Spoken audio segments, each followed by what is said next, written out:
Jubilee hills ఉప ఎన్నికల నేపథ్యంలో 5వ రోజు ఆయన రోడ్ షోలో పాల్గొన్నారు. బీఆర్ఎస్ అభ్యర్థి మాగంటి సునీతను భారీ మెజార్టీతో గెలిపించాలని ఓటర్లను కోరారు.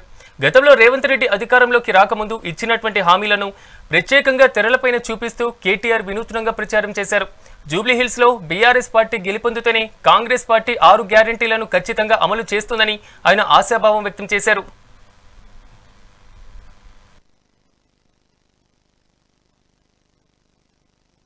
ఒక్కసారి ఆలోచించమని కోరుతున్నా.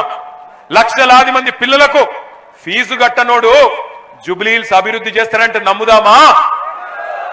లక్షలాది మంది పిల్లలకు ఫీజు రీయింబర్స్మెంట్ ఇయ్యనోడు జూబ్లీ హిల్స్ లో అభివృద్ధి చేస్తా ఓటేయండి అంటే నమ్ముదామా? ఈ ఎల్లారెడ్డిగూడ ప్రాంతంలో, సోమాజిగూడలో, శ్రీనగర్ కాలనీలో చాలా మంది రిటైర్డ్ ఉద్యోగులు, పెన్షనర్లు ఉంటారు.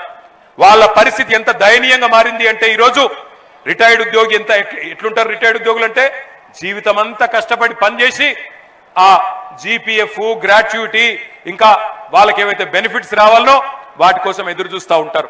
ఒక్కొక్కరికి 30 లక్షలు, 40 లక్షలు వచ్చేది ఉంటది. ఇలా అవి కూడా 2 ఏళ్ల నుంచి ఇస్తలేడు రేవంత్ రెడ్డి. పిల్లల పెళ్లిళ్ళు చేయాలి, పిల్లలకు ఎడ్యుకేషన్ లోన్లు ఉంటే కట్టాలి, ఇంటి మీద ఈఎంఐలు ఉంటే కట్టాలి. పాపం ఎదురు చూస్తా ఉన్నారు. 2 ఏళ్లకెళ్ళి చకోర పక్షి లెక్క చూస్తున్నారు.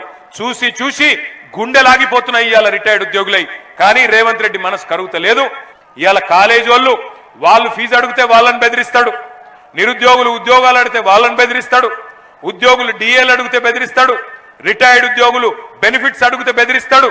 ఇవాళ నేను అడుగుతా ఉన్నా, నువ్వు నడుపుతున్నది సర్కారా లేక నువ్వు నడుపుతున్నది రౌడీ దర్బారా? ఇంతమందిని బెదిరించి ఏం సాధిస్తావు రేవంత్ రెడ్డి అని నేను అడుగుతా ఉన్నా. ఒక్క ఛాన్స్ ఇవ్వండి అని బతిమలాడుతున్నాడు. నీకు ఒక్క ఛాన్స్ ఇచ్చినందుకే కదా రాష్ట్రాన్ని దివాలా తీయించినావు.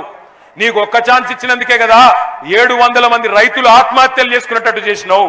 నీకు ఒక్క ఛాన్స్ ఇచ్చినందుకే కదా 161 మంది ఆటో డ్రైవర్లు ఆత్మహత్యలు చేసుకునే పరిస్థితి తెచ్చినావు. ఒక్కసారి